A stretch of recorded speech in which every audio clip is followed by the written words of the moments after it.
বিশেষ করে রূপসী মধ্যপাড়া বধূ তালুকদার বাড়ি প্রবাসী যুব সমাজ, আজকের এই মাহফিলের সফলতার পিছনে রয়েছে যাদের অক্লান্ত পরিশ্রম।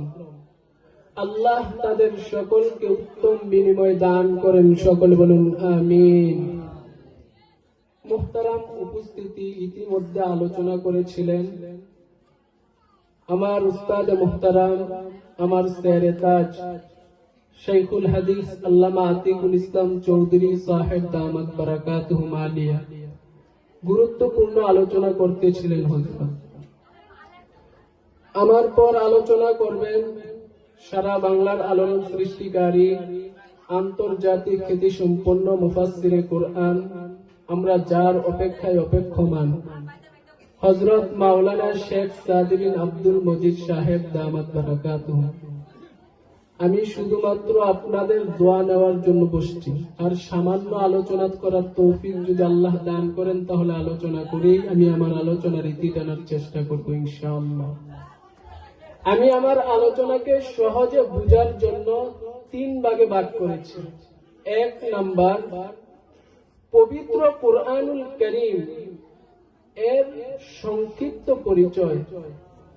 2 নাম্বার, কুরআন পাঠকারীর নির্বাচিত 10টি ফজিলত। 3 নাম্বার, কুরআন তেলাওয়াতকারীর প্রতি 7টি বিষয় লক্ষ্য রাখা উচিত। প্রথম নাম্বার আলোচনা, কুরআনুল কারীম এর সংক্ষিপ্ত পরিচয়। এটা জানার জন্য আমি 5টি বিষয় আলোচনা করব ইনশাআল্লাহ। 1 নাম্বার, কুরআনুল কারীম এটা কার কিতাব? সূরাতুশ শুআরা আয়াত নাম্বার 192 আল্লাহ বলেন, ওয়া ইন্নাহু লাতানসিলু রাব্বিল আলামিন। নিশ্চয় কুরআনুল কারীম জগৎ সমূহের প্রতিপালক আল্লাহর পক্ষ থেকে নাযিলকৃত। তাহলে কুরআন আল্লাহর পক্ষ থেকে নাযিলকৃত। 2 নাম্বার, কার মাধ্যমে আল্লাহ তাআলা কোরআন নাযিল করলেন? সূরাতুশ শুআরা আয়াত নাম্বার 193 আল্লাহ বলেন, নাযালা বিহির রূহুল আমিন। কুরআনুল কারীম রূহুল আমিন ফেরেশতা হযরত জিবরাইল আলাইহিস সালাতু ওয়াস সালামের মাধ্যমে আল্লাহ কোরআন নাযিল করলেন। 3 নাম্বার, কার উপর কুরআনুল কারীম আল্লাহ নাযিল করলেন? সূরাতুশ শুআরা আয়াত নাম্বার 194 আল্লাহ বলেন, আলা কলবিকা লিতাকুনা মিনাল মুনজিরিন।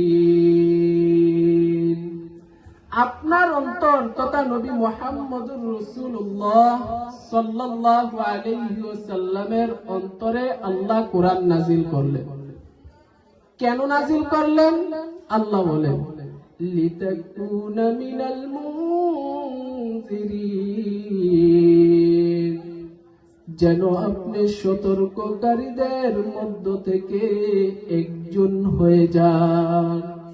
এই কুরআনুল কারীমের মাধ্যমে নবীজি যেন এমন একটি সময় দুনিয়াতে আগমন করলেন যখন যে যুগটাকে ইতিহাসের পাতায় আইয়ামে জাহিলিয়াত, মূর্খতার যুগ বলা হয়, তো এমন একটা সময় যেন জাহান্নাম যাদের নামটাই লিস্টি হয়ে গিয়েছে তারা যেন জান্নাতে যেতে পারে, তাদেরকে যেন জাহান্নামের ভয় দেখিয়ে জান্নাতের আশা এবং জান্নাতের নাজ নেয়ামতের আশা দেখিয়ে তাদেরকে জান্নাতের প্রতি আহ্বান করতে পারে। এই জন্য কুরআনুল কারীম আল্লাহ তাআলা নবী মুহাম্মদুর রাসূলুল্লাহ সাল্লাল্লাহু আলাইহি ওয়াসাল্লামের উপর নাযিল করেছেন।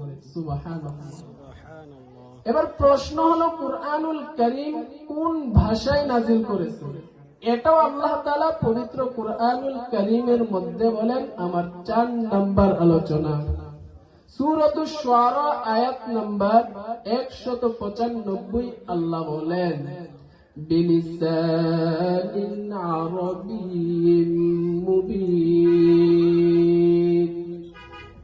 নবীজির উপর পবিত্র কুরআন জগৎ সমূহের প্রতিপালক হযরত জিবরাইল আলাইহিস সালাতু ওয়াস সালামের মাধ্যমে সুস্পষ্ট আরবি ভাষায় কুরআন নাজিল করলেন। সুবহানাল্লাহ।